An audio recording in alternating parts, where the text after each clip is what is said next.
Welcome to the Generous Business Owner Podcast, where business owners gain inspiration and encouragement to live a legacy, not just leave one. And now your hosts, Jeff Thomas, Alan Barnhart, and Jeff Rutt.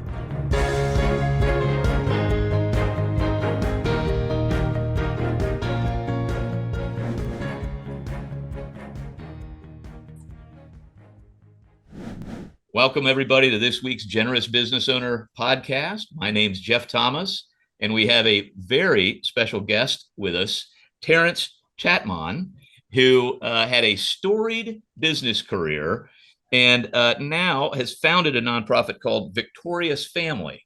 And you're going to learn all about the career, all about the nonprofit, and his mission, and the folks following him in that. But welcome to the program, Terence. Hey, Jeff, it's good to be here, man. Well, listen, this is going to be fun. So, Terence, as you know, we always start with just kind of some background. Where did you grow up? What was your family like? Was there some, family formation? Did you have some kind of business instincts? Tell us about the growing up years. Well, I grew up started in Chicago, Illinois, and so we grew up in Chicago there. And it's back in a time where family was on every. You walk down the street, and family was community. Loving parents, father, mother, grandparents, even knew my great grandmother. And she lived to 100 and something years old. You really couldn't tell back then because there was no birth certificate for African Americans a lot. But we pieced some puzzles together. It was certainly north of 100. Wow. And I knew both my grandparents and great grandparents. Not many can say that. And just loving parents. And so I just remember growing up, I was a baseball guy and I love sports, and I just wasn't big enough, but I threw about 88 miles an hour. And I think I still might hold the high school strikeout records and winning records, wow. 18-0, pitcher of the year, 1977. And so I just remember those days just growing up and just this great family. Of course, church was a part of our life, right? And Christianity, I didn't know at the time without church. In fact, most people go on Sunday, back then you go to Sunday school, then church at 11 for us. And then, we get out about 2 or 3, pastor's just warming up about 2. Yeah. And then sometime we're going back to Canada. Man, we have to get another session at 6 o'clock. It was, Monday, Friday, Wednesday was Bible study, Thursday choir practice, Friday we had the fish fry. So we had it all going together. That was the center of the community. Sounds like that's center of the community. Man. Nothing was happening on Sunday other than God, and maybe everything opened up after 2 o'clock or whatever. And that was just a time. Things have certainly changed now, but I just remember those days and growing up. And early on, sitting around the coffee table with this huge Bible, probably 11 by 17, weighed about 300 tons. All it had across from the description was Holy Bible. Of course, it had to be the King James Version, and we would probably understand every other word.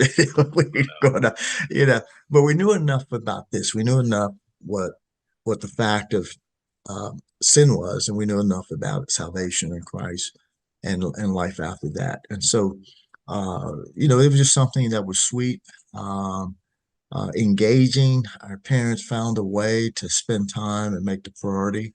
And of course, we didn't have too many options, with the 3 television stations and no internet. So annually moving those rabbit ears, right? Exactly. But that was the life. That was the growing up. But here's what's important about all of that. Yeah. As I grew up in the 60s, 70s, a very tumultuous time in America. I just remember my father challenging me that we could make a difference. We could, our life doesn't have to be the same, the challenges that he faced. And I thought he was just a business genius. And he put in my heart early on that the marketplace has great influence. It didn't matter what position I held, but it was a position, as he said, to shape culture. So I went into the marketplace to impact the very culture of corporate America, because he felt you could influence culture with faith and the marketplace. And that's what kind of really led me to look at the marketplace as a place of impact. I think he was kind of ahead of his time. I mean, I think this marketplace movement has it's blossoming as we speak. But for him to say that as you were growing up, that you, I mean, don't you feel like he was ahead of his time with that a little bit? Pretty prescient, I think, almost. I mean, Yeah, I mean, I just think about it. It's just amazing. And he would engage me with others that right. I was sitting in some of his meetings. I was listening to some of the strategy things. He was working with one of the top 500 companies in the world. But I remember sitting at a time back when they were building the Sears Tower. Right. And the Sears Tower at that time was going to be the tallest Tallest building in the building in the world. world. I remember. Yeah, it was Yeah. for a long time.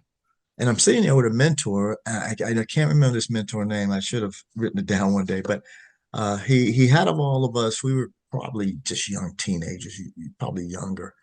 And he said, I want you to look outside that window. One of the tallest buildings in the world is being built today. And he says, there's two type of people that's responsible for building that building. He says, one, there's the builders. There's the guys that's up on the, thing, they're building and putting thing. And at that time, Chicago, that building, a lot of people lost their lives building that building. Dangerous.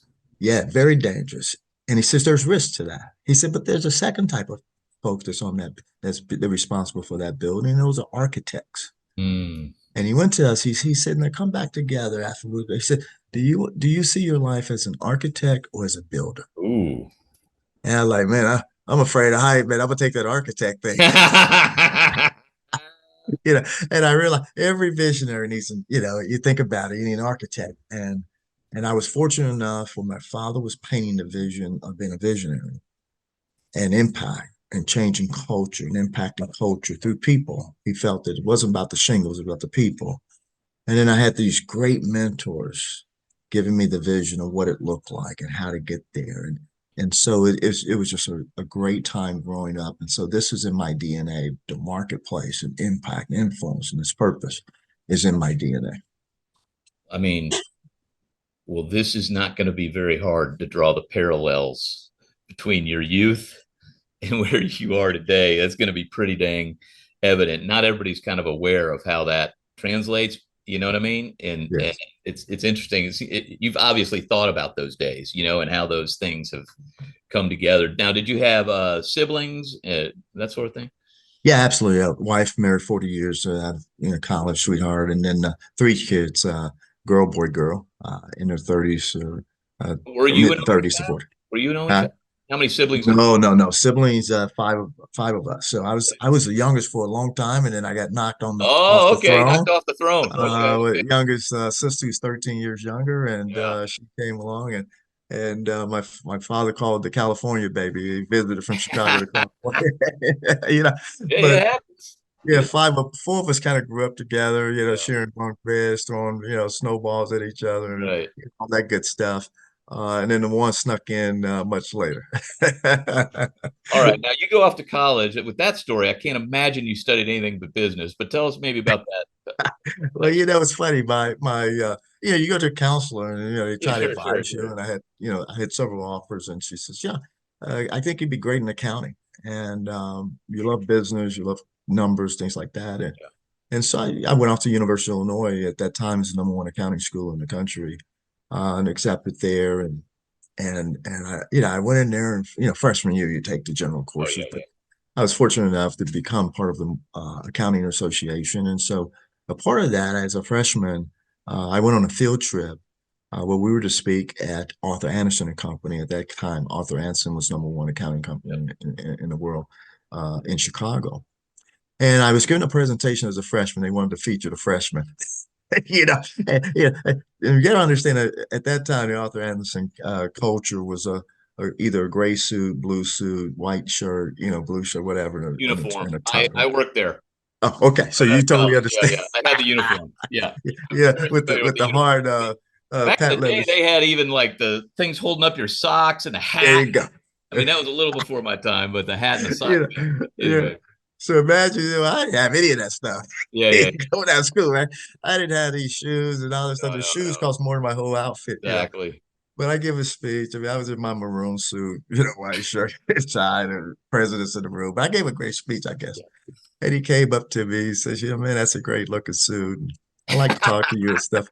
So freshman year, me and my buddy was even worse than me. He had a powder blue suit. But anyway, He says, I want you to come work for me, learn things about what accounting is. And, whole summer we're up there balancing T accounts and stuff. Yeah, yeah, yeah, So I'm like, is this accounting? He said, yeah, yeah. this is it.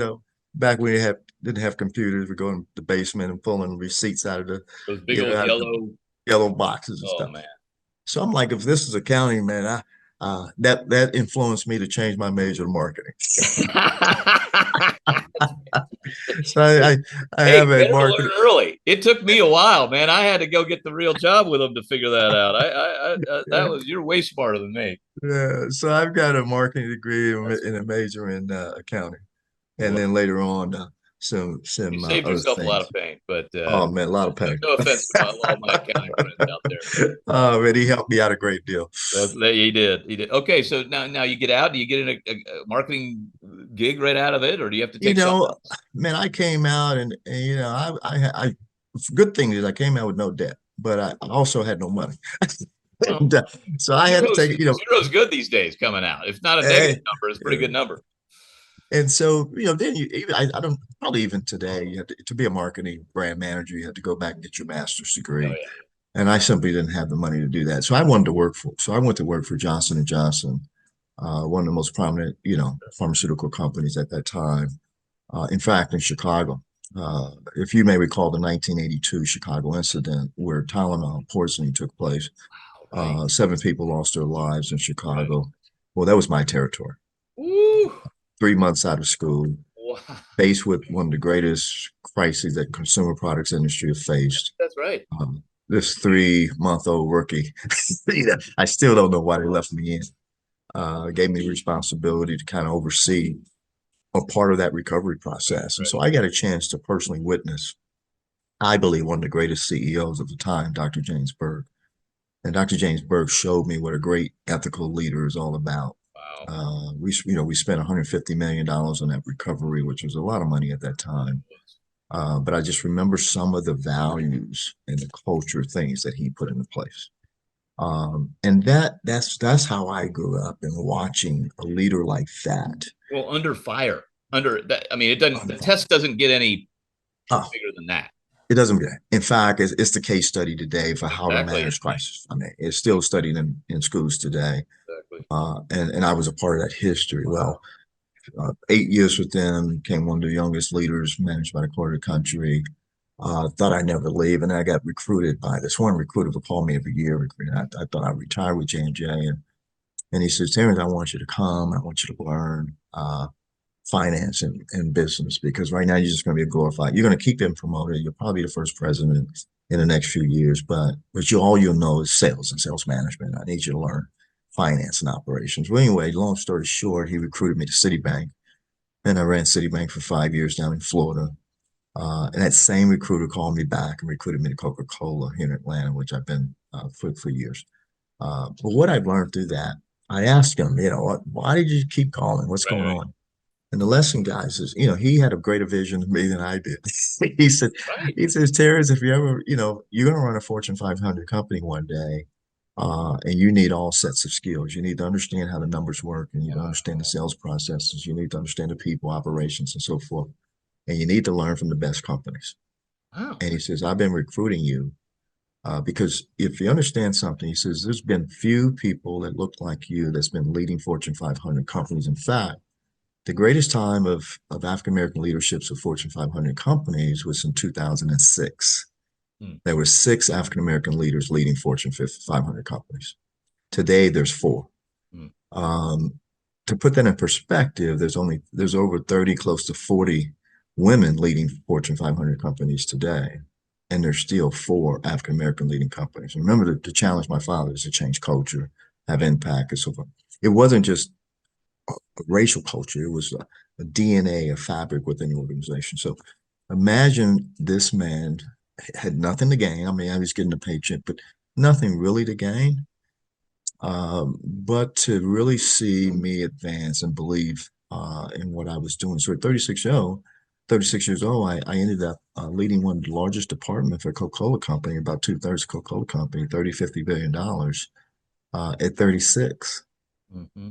and begin to shape culture that would impact thousands and thousands of employees. So It was an amazing journey in the corporate side. And I own my own business for 10 years as well. So I understand the entrepreneurial route, signing the back of the check as well as the front of the check.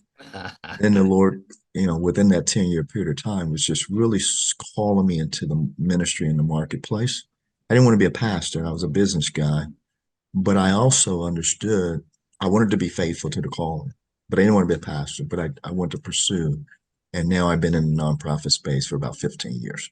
Well, listen, now there's a lot that happened there. I A mean, lot to happen. you had you have this hot career in Fortune 500 companies. You're 36, running a big old division.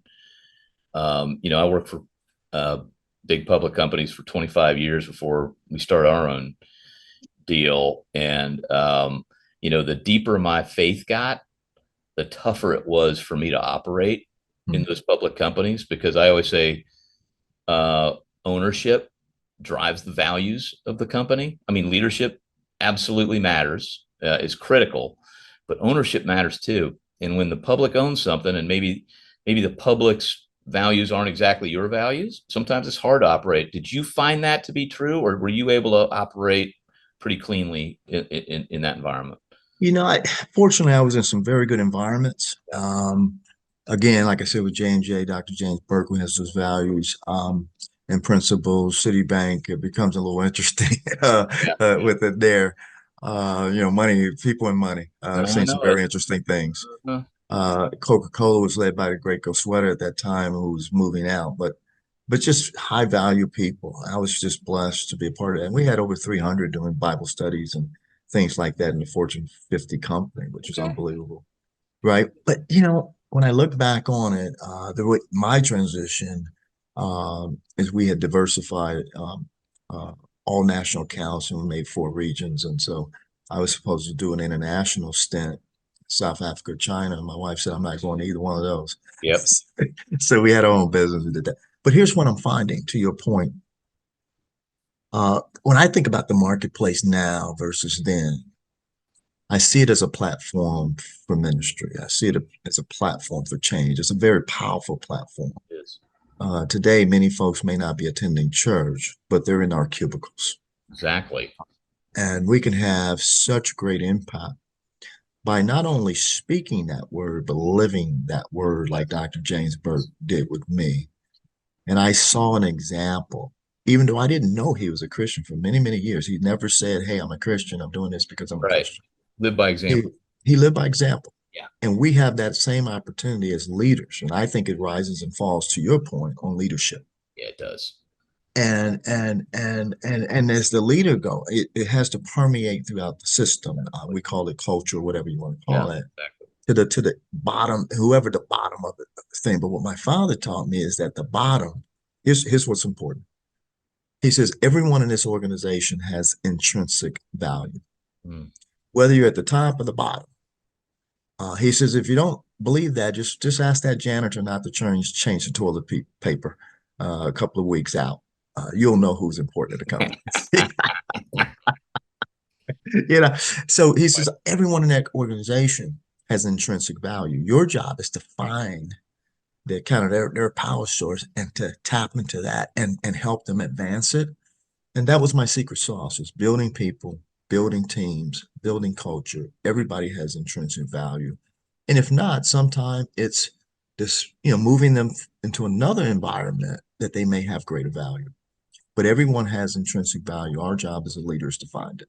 Man, what lessons you got early. What a blessing to be. I mean, you got some pretty serious lessons early.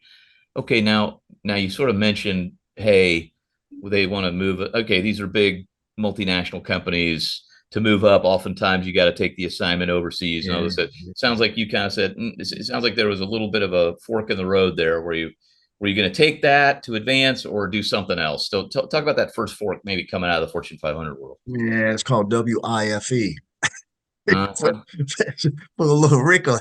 Yeah, we had moved 8 times. Actually, that's important, man. I just had a meeting with a guy that was talking about at halftime, talking about your roadmap. If your only scorecard is work, you could be a really rich, lonely guy. That's right. If That's the right. family, you know me, if That's right. the wife takes off and you don't know your kids, so is that winning? I don't think so. So I mean, I know you're getting there, and I know family is important. I mean, that's where your mission is. Well, that's the core, But right? I I think mean, you can here's sort the of idea. blame it, you Yeah, know, like that yeah. was a negative, but it sounds like it No, ended up being a positive. I think it was a huge positive, right? I'm so focused, as a corporate guy. I know what I Exactly. do. I'm getting promoted every 18 months and so forth. I mean, it's exciting when you're young, Exactly. right? But no, I thought that was positive because here's the thing: we had moved 8 or 9 times in 11 years. And Wow. when you're young, it's Yeah, yeah, exciting, yeah, yeah, yeah, yeah, yeah, Yeah, back then they take care of you, they fly you up, they take care of everything. exactly.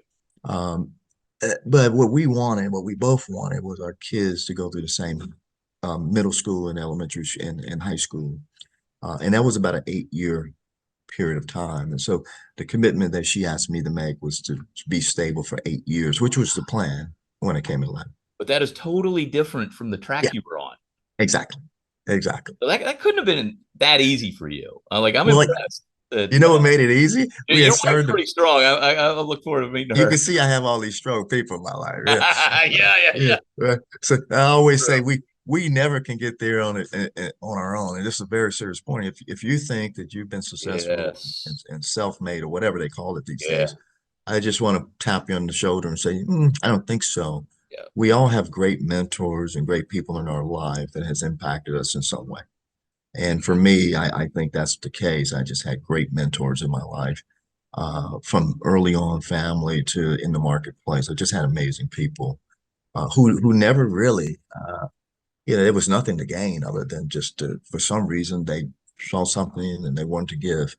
And I was able to receive that and as my first manager said, he says, Terrence, you're a pretty bright kid, but he said, it was 6 months. I was like 3 months into the company. I'm driving, I'm trying to impress him. And he says, Terrence, you're a pretty bright kid, but he says, I need you to do something. He says, for 6 months, I just need you to be a sponge.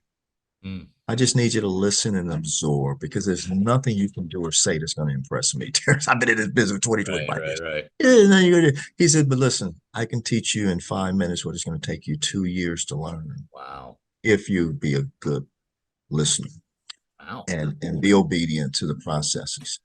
And his name was Mel Raymond, and Mel Raymond was right. He was a guy that was a great leader, invested in me, wanted to see me successful, and was going out to invest in me at all costs. And you need those type of people in your life, just like we need a Barnabas, a Paul, and a Timothy. We need a Mel Raymond in our life. We need a Jane Popperwriter. We need a Steve Freiberg. I mean, there's so many people that did great things to help me navigate through this corporate setting and also, as an entrepreneur. Okay, so talk about the move out. All right, so somehow you've agreed to this 8 year of stability. Yeah, It's not yeah, the yeah. program. Where did you land? Oh man, I'm off track, man. Look, so here's the deal, right? So we had already opened a business, just to invest, and we were just gonna have my wife do some stuff in the family, and this business broke even in 3 months. It was a franchise business, Okay, a business I never wanted to go into. And I'll tell you, the hardest job I ever had. It was a franchise restaurant business. okay. It was pretty much 24/7. We Oh, bake at night, gee. and we bake at night and serve all during the day. I mean, I'm talking about, you go from a, 5,000 suit job to cleaning toilets. Exactly. That's a cultural shift. I But bet. it was ours, it was mine, Okay. All and right. you take great pride in that. And it did very well. We stayed in that business 10 years, expanded it several locations, multi-million. But man, it's a difference in running it when you're in one role, but the other role is you're the entrepreneur.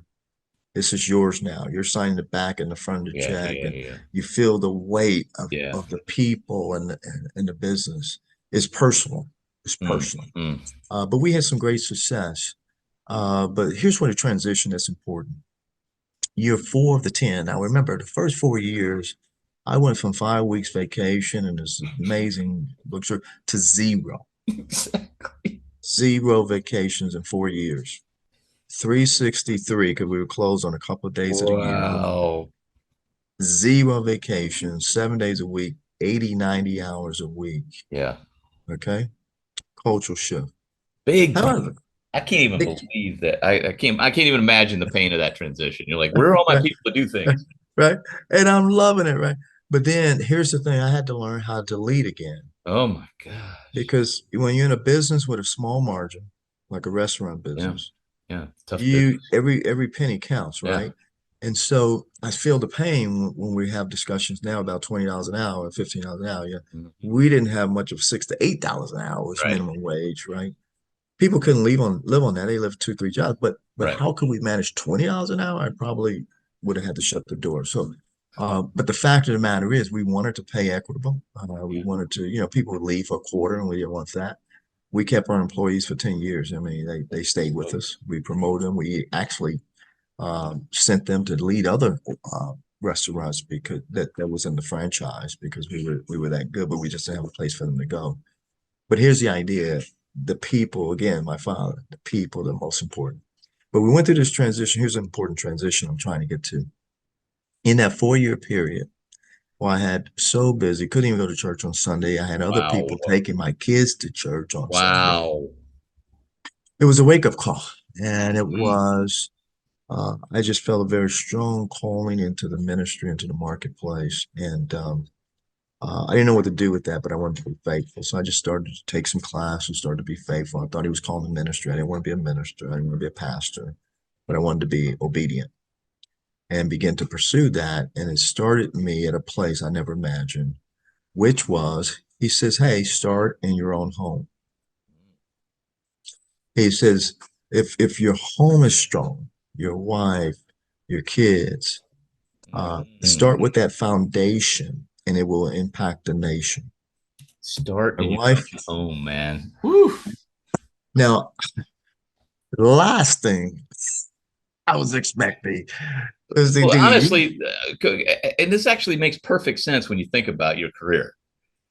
Okay, you go Fortune 500, like hammer, move every 11 months, take the job, learn the thing. Okay, we're building, climbing the ladder. Okay, I mean that's limited time at home, obviously. Okay, and then you're Yeah. moving all the time, and then you take this all intense, like, oh great, we're gonna be in one place. Oh, now I'm home less.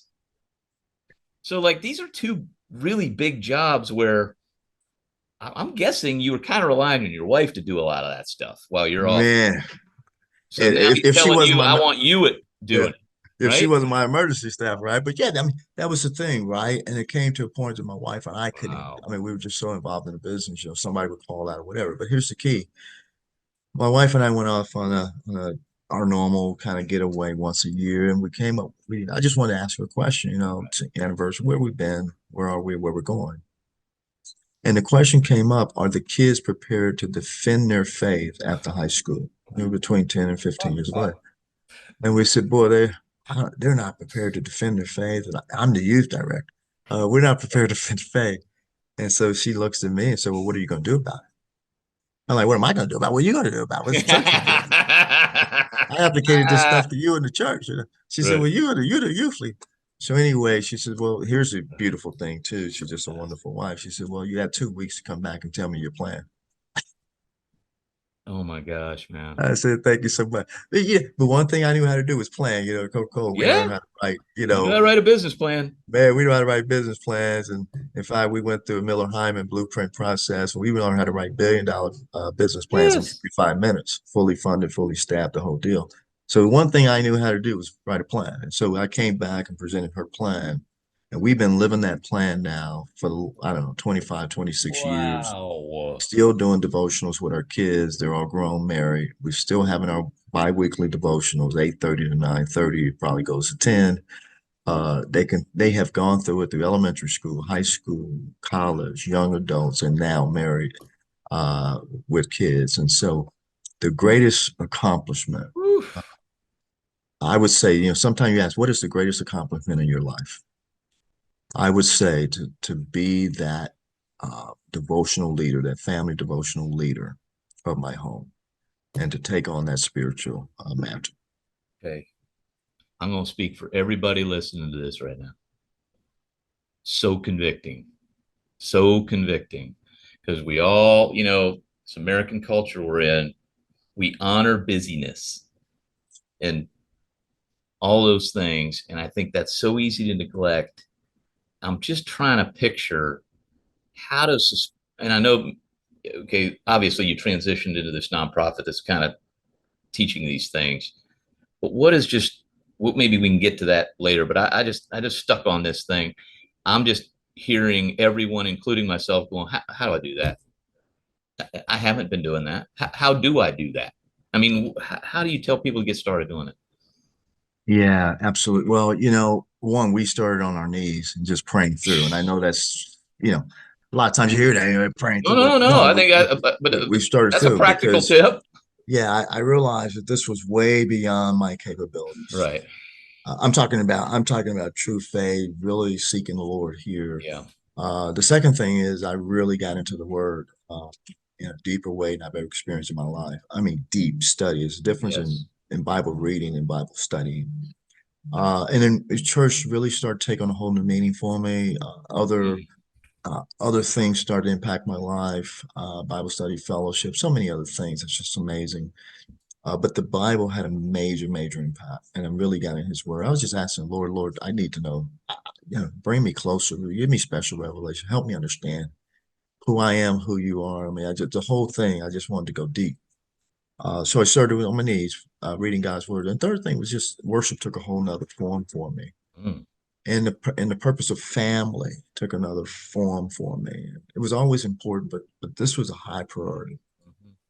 Mhm. And my responsibility, John in John 20 and look at verses, 31, he talks about, why am I telling you all of this about Christ? Well, he's telling you so you'll believe. And not only you'll believe, but you'll do something about it. And so when do I get a chance to do that?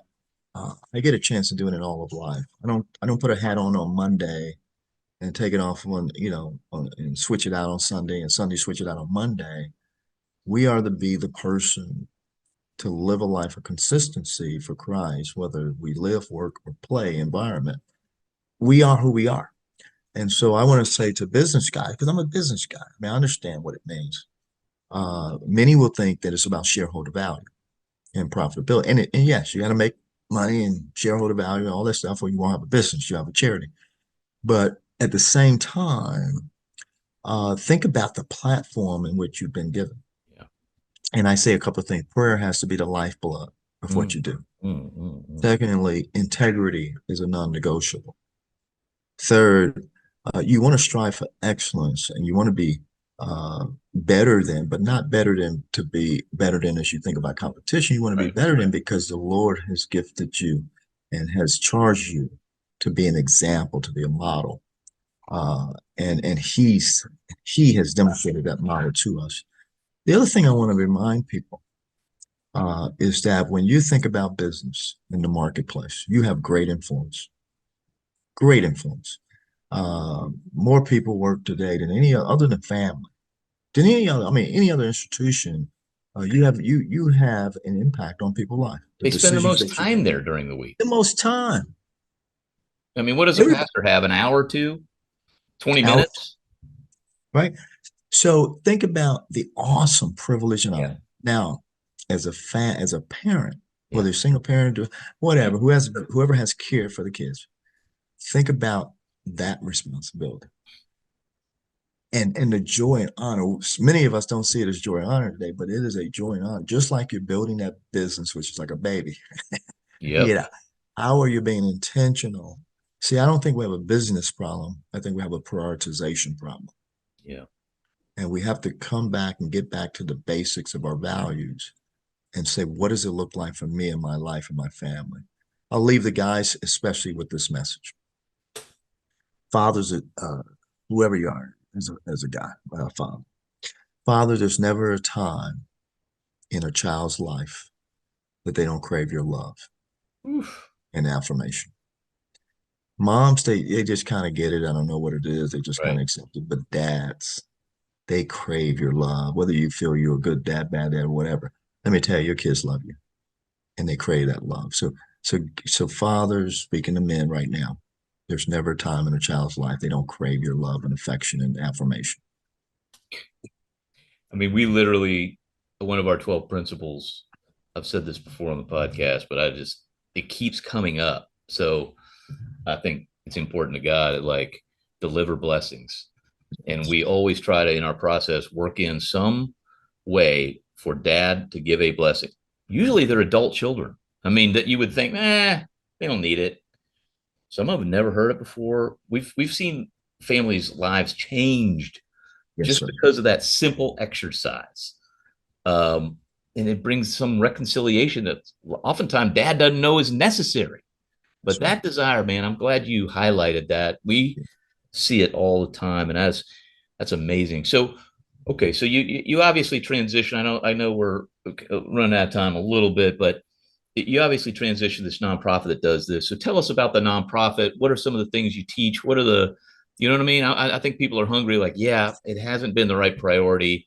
Okay, I'll get on my knees, but how do I get started and do this Yeah. better? Hey, rejoice, man. It's never too late to start. I mean, wherever Right, you are, I right. want to let you know you're in a great place. The ministry, the organization is called the Victorious, IOUS, Victorious Family. Our goal is to equip and empower what we call family champions, parents, grandparents, to be the spiritual leaders of the home. Church is important, all of that, but the primary disciples should be the home, should be the parents, the caregivers, and supported by the church. And so we need to flip that paradigm.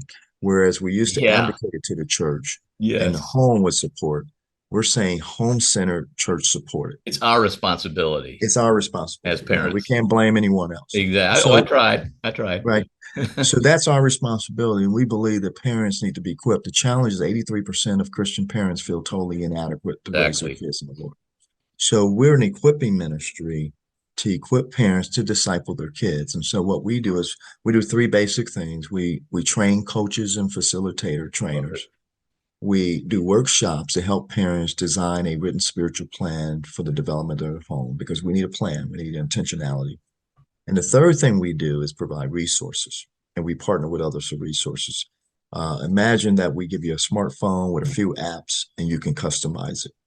And the reason that's important, what's most important, what we're doing is the coaching element, because people can go through training, reading, resources, whatever, but they need someone to walk with them, just like we need someone to Yeah. walk with us in corporate America, the coaches, the trainers, the supervisors. Mm. Because management isn't needed when things are going well. Management is needed when things break down. The same with discipleship. Things can go well. You're reading, you're studying, and all of a sudden you hit a stumbling block. And that's when you need someone coming alongside. I believe in a life on life discipleship. And so that's what we do. It's a calling to parents to be the spiritual leader of the home. We're going to help you with that process with training, coaching, equipping, walking with you, and the resources. The Lord has blessed us to train, thousands of parents, thousands of churches, multiple countries. So we're just, we're just saying, here we are, Lord, and the family unit. Just imagine if we can get the family strong and healthy again and flourishing. I believe our cities, our counties, our states, our nation would be different. Tell you what, I'm so intrigued. I'm looking at the website. We'll put a link to the website, victoriousfamily.org, in there. And, the scripture came to mind as you were talking, Luke 16:10. Whoever is faithful in small matters will be faithful in large ones. Whoever is dishonest in small matters will be dishonest in large ones. I got this vision of you kind of going from big to small with bigger impact. I mean, it's just only God can take somebody on that kind of a path where, no, I'm going to be the Fortune 500 CEO. And, then he called me to minister to my children. And then he gave you this platform to help multiply. I mean, it's like big to small to big again. Like, it's just only God. I mean, I don't know if that resonates with you, but No, that's that resonates right on. And we can't do, at least I believe, we can't do this work without him. And he says we can do nothing. In fact, exactly. look that word up, nothing in Greek. I just want to get it, out of the way.